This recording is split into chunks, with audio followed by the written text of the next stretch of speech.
Hello student, आप लोग जब बैंक से पैसे या गांव में किसी से पैसा कर्ज लेते हैं तो उस कर्ज के अलावा आपको कुछ और पैसा देना पड़ता है। उसी अतिरिक्त पैसे को हम ब्याज कहते हैं। तो आज हम लोग उसी ब्याज को निकालना सीखेंगे। तो इससे पहले कि मैं वीडियो को शुरू करूं, आप वीडियो को लाइक और चैनल को सब्सक्राइब कर लें। जैसा कि पहला क्वेश्चन है कि 12,000 रुपये हैं 10% वार्षिक मासिक दर पर, तो एक वर्ष का ब्याज ज्ञात कीजिए। ठीक है, जैसा क्वेश्चन में कहा गया है कि 12,000 रुपया आपने लिए हैं, जो आप लेते हैं मतलब जो आप कर्ज लेते हैं उसी को हम लोग कहते हैं मूलधन। ठीक है, तो मूलधन हमारा कितना है? 12,000 रुपये। ठीक है, दर है 10%। और 10% हम दो इसको तरीके से लगाएंगे। एक हम लोग वार्षिक ब्याज ज्ञात करेंगे इसी दर से, एक इसी दर से हम लोग मासिक ज्ञात करेंगे। ठीक है, अब समझ लीजिए कि दर क्या होता है। दर दिया है 10%। प्रतिशत का मतलब क्या होता है? 100। प्रतिशत मतलब प्रत्येक 100 पे, मतलब प्रत्येक 100 पे आपको कितना रुपया देना पड़ेगा? अतिरिक्त 10 रुपया देना पड़ेगा। ठीक है, मतलब प्रत्येक मतलब अगर 100 रुपया आप लिए हैं तो 100 रुपये पे आपको कितना देना पड़ेगा? 10 रुपया देना पड़ेगा। ठीक है, प्रत्येक 100 पे आपको 10 रुपया देना पड़ेगा। वार्षिक का मतलब होता है कि आपने अगर 100 रुपया लिया तो एक साल बाद आपको 10 रुपया अतिरिक्त देना पड़ेगा। और मासिक का मतलब ये होता है कि प्रत्येक महीने के बाद आपको 100 रुपये पे 10 रुपया देना पड़ेगा। समझ में आया? वार्षिक का मतलब होता है जैसे अगर छमाही कह दे, छमाही का मतलब क्या होता है? प्रत्येक 6 महीने के बाद आपको 100 रुपये पे 10 रुपया देना पड़ेगा। तिमाही कह दे कि प्रत्येक 3 महीने पे आपको 100 रुपये पे 10 रुपया देना पड़ेगा। चौमाही कह दे कि प्रत्येक 4 महीने पे आपको 100 रुपये पे 10 रुपया देना पड़ेगा।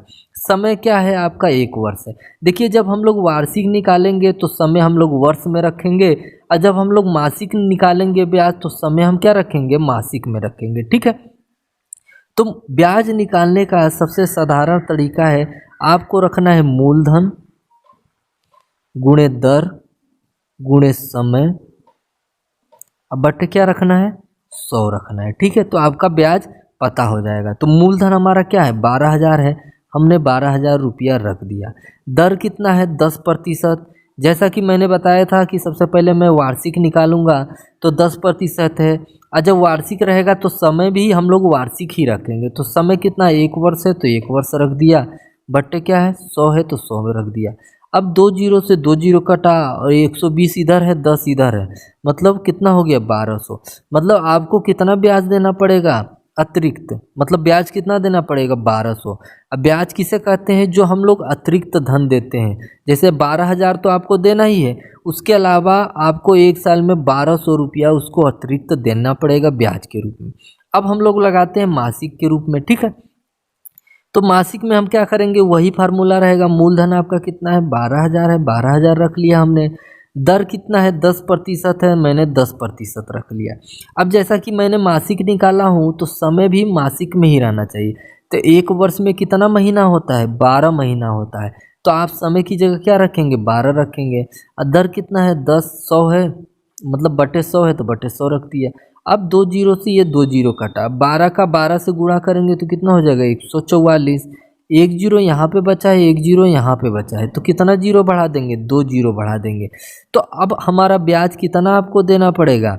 14,400 रुपया आपको ब्याज के रूप में देना पड़ेगा। देखिए अब कितना अंतर हो गया। अगर ब्याज आपको वार्षिक लग रहा है तो 1200 ही देना पड़ रहा है 12,000 रुपया पे, लेकिन अगर वही चीज़ मासिक में लग जा रहा है तो मूलधन से ज़्यादा तो आपको ब्याज देना पड़ रहा है। मूलधन आपका 12,000 है, अब ब्याज आपका 14,400 रुपया हो गया। ठीक है, अब आइए थोड़ा सा क्वेश्चन हम लोग थोड़ा चेंज करते हैं और उस क्वेश्चन को हम लोग लगाते हैं। दूसरा क्वेश्चन है कि 10,000 रुपये लिए हैं आपने कर्ज के रूप में, तो 3% मासिक दर से 17/1/20 से 28/5/23 तक ब्याज बताइए। ठीक है, अब आपको दिन में बताना है कि आपने मान लीजिए 10,000 रुपये कर्ज के रूप में लिए, वो आपका मूलधन हो गया, और जो कर्ज दे रहा है वो कितना? 3% मासिक दर पे दे रहा है। मतलब प्रतिशत का मतलब क्या? हर 100 पे, मतलब हर महीने आपको 100 रुपये पे उसको 3 रुपया अतिरिक्त चाहिए, मतलब 3 रुपया उसको ब्याज चाहिए। और आपने ब्याज का 21 दिन लिया, 17 तारीख 1वां महीना सन 2020 में लिया, और कब आपको चुकाना है, 28 तारीख 5वां महीना सन 2023 में आपको ब्याज चुकाना है। तो आपको कितना ब्याज देना पड़ जाएगा ये आपको पता करना है। देखिए, ज़रूरी नहीं है कि ये प्रश्न जो है पेपर में आए तभी आप उसको हल करके अच्छा महसूस करें। ये क्वेश्चन जो है गांव में चाहे शहर में हर जगह लागू होता है। जब मान लीजिए आप कर्ज लिए हों या आपके रिश्तेदार कर्ज लिए हों या आप किसी को कर्ज दे रहे हो, तो ये वाला तरीका आपको आना चाहिए। ये नहीं कि आपने कर्ज दिया जाके गांव में दूसरे लोग से जुड़वा रहे हैं कि भैया हमने इतना दिया है तो इसका ब्याज कितना पड़ रहा है। तो थोड़ा सा यार पढ़े लिखे हो तो थोड़ा सा इतना नॉलेज होना चाहिए यार, ठीक है। इसी सोच के मैंने ये वीडियो बना रहा हूँ कि कम से कम आप इसको कंपटीशन के उद्देश्य से नहीं, एक अपना ज़रूरत के उद्देश्य से पढ़ो, ठीक। तो आइए सबसे पहले हम लोग ज्ञात करते हैं कि हमने कितना महीना तक कर्ज लिया, ठीक है। अब इसको ज्ञात करने के लिए 28/5 जो बड़ा डेट रहता है ऊपर रखते हैं और जो छोटा डेट रहता है उसको नीचे रखते हैं। देखिए, मैं घटाने के तरीके से आपको बता दूंगा, इससे आप अपना जन्मतिथि भी निकाल सकते हैं कि आज कितना तारीख है उसको ऊपर रख दीजिए, आज किस दिन आप पैदा हुए थे उसको नीचे रख दीजिए, ठीक है। तो सबसे पहले यहाँ पे हम लोग इधर से न करके हम लोग इधर से करते हैं, ठीक। 8 में से 7 गया 1 और 2 में से 1 गया 0। 8 में से 7 गया 1 बचा और 2 में से 1 गया 1 बचा, सॉरी 1 हुआ, ठीक। 11 हो गया। अब 5 में से 1 गया तो कितना हो गया, 4 हो गया। अब 3 में से 0 गया तो 3, 2 में से 2 गया 0। ये हमारा क्या है, वर्ष, ये हमारा क्या है, माह, और ये हमारा क्या है, दिन, ठीक है। अगर आपका मासिक जैसे दर्ज ये जो है मासिक में दिया रहे तो आपको इसको महीने में कंट्रोल मतलब महीने में आपको कन्वर्ट करना है। अगर दर जो है आपको वार्षिक दिया होता तो इसको हम लोग वर्ष में कन्वर्ट करते हैं। अगर दर जो है आपको दिन में दिया होगा तो इसको हम लोग दिन में कन्वर्ट करते हैं, ठीक है। अब जैसे कि हमको पता है कि एक वर्ष में कितना माह होता है, 12 माह होता है, तो इसको हम लोग किससे गुणा करते हैं, 12 माह से गुणा करते हैं। और इसमें हमको पता है कि माह में दिया ही है, इसको कन्वर्ट करने की ज़रूरत है नहीं। लेकिन दिन जो दिया है क्या है, 11 दिन दिया है, तो दिन का हम लोग बाद में निकाल लेंगे, ठीक है। पहले हम क्या करते हैं, माह और वर्ष का निकालते हैं। तो 12 कितना हो गया, 36 माह, और 4 माह ये है, 4 माह इसको जोड़ लेते हैं तो 36 और 4 कितना हुआ, 40 माह हो गया, ठीक है। पहले 40 माह निकाल लेते हैं, उसके बाद हम लोग दिन का निकाल लेंगे, ठीक है। तो आइए हम लोग, अब फार्मूला मैंने क्या बताया था कि मूलधन इंटू दर इंटू समय बट्टे क्या होता है, 100 होता है, 100 रख दिया। मूलधन कितना है, 10,000 है। दर कितना है, 3% है, 3 रख दीजिए। और समय कितना है, 40 है, तो 40 रख दीजिए। बटे आपको क्या रखना है, 100 रखना है, 100 रखिए। 2 जीरो से 2 जीरो कटा, ठीक। अब 4 3 12, 12 कम 12, ठीक। 1 2 3 जीरो है तो 3 जीरो बढ़ा दीजिए। मतलब आपका 40 माह का जो ब्याज निकल के आया, कितना निकल के आया, 12,000 रुपया निकल के आया। कितना, 12,000 रुपया निकल के आया। अब हम निकाल देंगे कि 11 दिन का क्या ब्याज पड़ा, ठीक है। तो वही मूलधन आपका 10,000 हो गया। दर आपका कितना है, 3% है। दर कितना है, 3% है, 3% रख दिया। अब बटे क्या रखना है, 100। और यहाँ पे आपको क्या लिखना था, माह लिखना था, क्योंकि मासिक जो दर है मासिक है ना, तो यहाँ पे माह रखना था। लेकिन ये हमारा दिन है तो दिन को हम लोग महीने में कैसे कन्वर्ट करते हैं, तो महीने से हम लोग भाग देते हैं। एक महीने में औसतन कितना दिन होता है, एक तो 31 दिन होता है, 28 दिन होता है, 29 दिन होता है, 30 दिन होता है।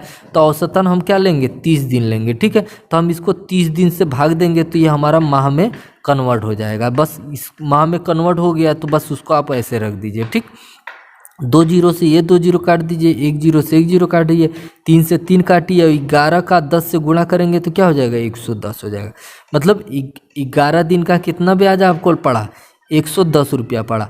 12,000 रुपया 40 महीने का था, तो अब 11 दिन का भी पता हो गया। तो 12,000 में हम क्या जोड़ देंगे, 110 रुपया जोड़ देंगे। तो 0 का 0, 1 का 1, 1 का 1, 2 का 2, 1 का 1।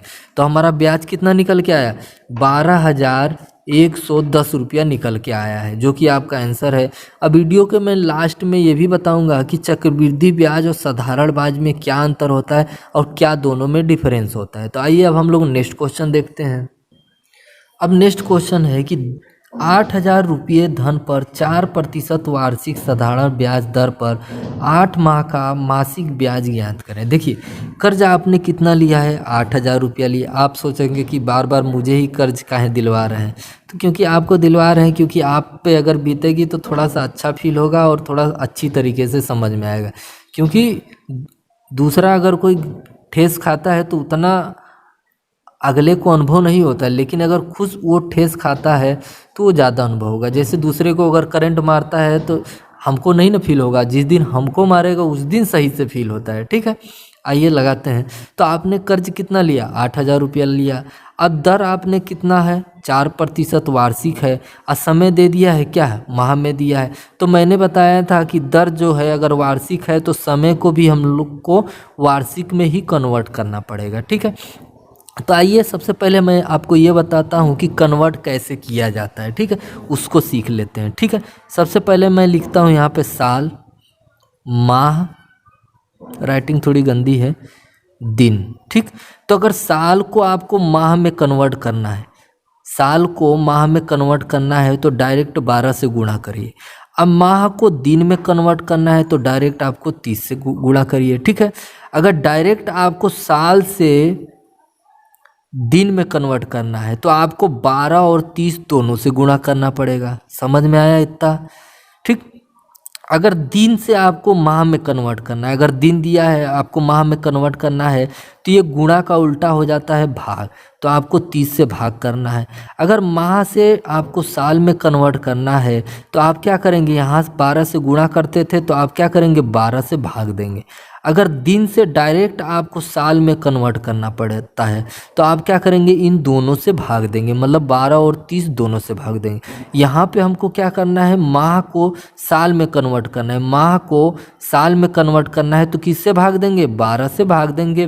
तो 8 माह है, 8 को किससे भाग देंगे, 12 से भाग देंगे। तो ये हमारा क्या हो गया, साल में कन्वर्ट हो गया। अगर ट्रिक अच्छी लगे तो वीडियो को लाइक ज़रूर करिएगा भाई साहब। तो आइए काटते हैं, 4 दूना 8 और 4 तेईं 12, ये हमारा 2/3 हो गया समय। ठीक, अब तरीका हमारा वही है। मूलधन कितना है आपका, 8,000 है, दर कितना है, 4% है, समय कितना है, 2/3 जो हमने अभी निकाला है। अब बट्टे क्या रखेंगे, 100, तो 2 जीरो से ये 2 जीरो कटा। अब 4 दूना 8, 8 अट्ठे कितना होता है, 64, 1 जीरो था तो 1 जीरो बढ़ा दिए, नीचे क्या है 3 है तो 3 रख दिए। तो 640/3 रुपया आपका क्या हो जाएगा, ब्याज हो जाएगा। अगर इसको काटना चाहे तो काट सकते हैं। 3 दूना 6, 3 एक कम 3, 1 बचा, 3 तरीका 9, फिर दशमलव लगा के 3 लग रहे हैं। अगर यहाँ सॉरी ये 213.13 मतलब 213 रुपया 33 पैसा आपका क्या हो गया, ब्याज आ गया।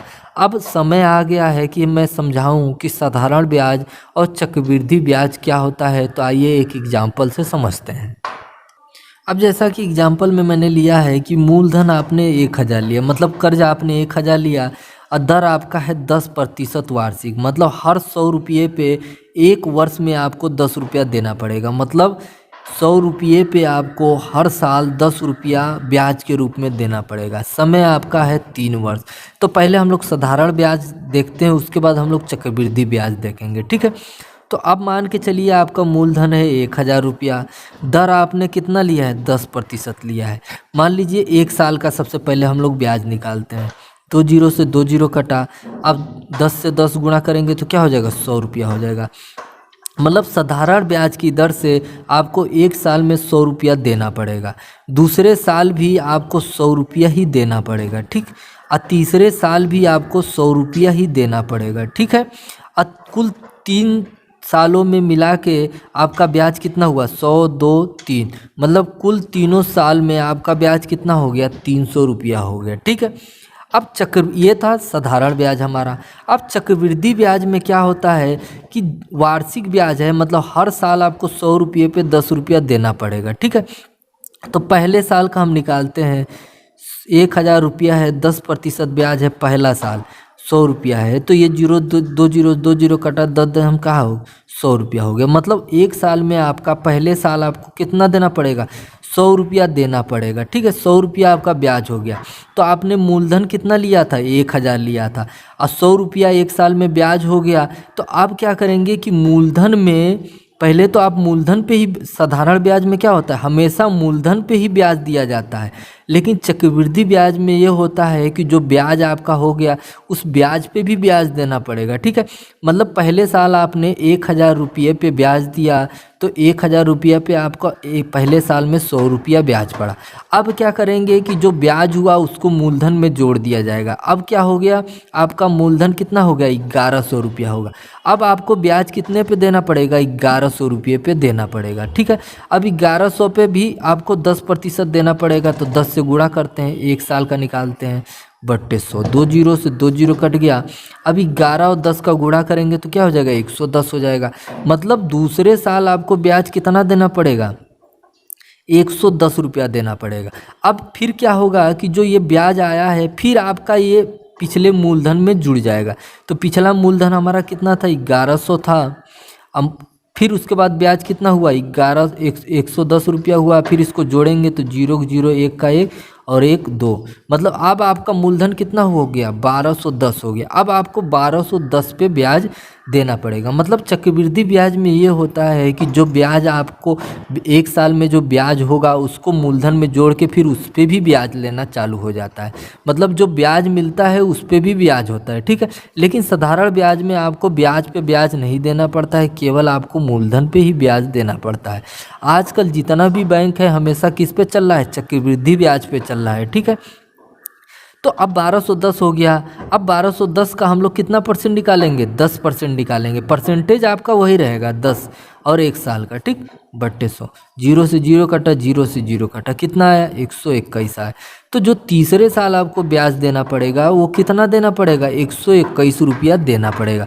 पहले साल आपने 100 रुपया दिया मूलधन पे 100 रुपया, इस पे भी मूलधन पे 100 रुपया, लेकिन दूसरे साल आपको 110 रुपया देना पड़ेगा। तीसरे साल आपको 121 रुपया देना पड़ेगा। अब देखते हैं तीनों साल का ब्याज कितना हुआ। 1 का 1, 2 और 1 कितना होता है 3 होता है, और 1 2 3 हो गया। मतलब 3 साल में आपको ब्याज कितना हो गया 331 रुपया देना पड़ेगा चक्रवृद्धि ब्याज के हिसाब से। साधारण ब्याज के हिसाब से आपको 300 रुपया देना पड़ेगा। और दोनों में अगर देखा जाए कि कितने ब्याज रुपये का अंतर है तो 331 में से 300 घटाएंगे तो कितना 31 रुपया आपको अतिरिक्त ब्याज देना पड़ रहा है।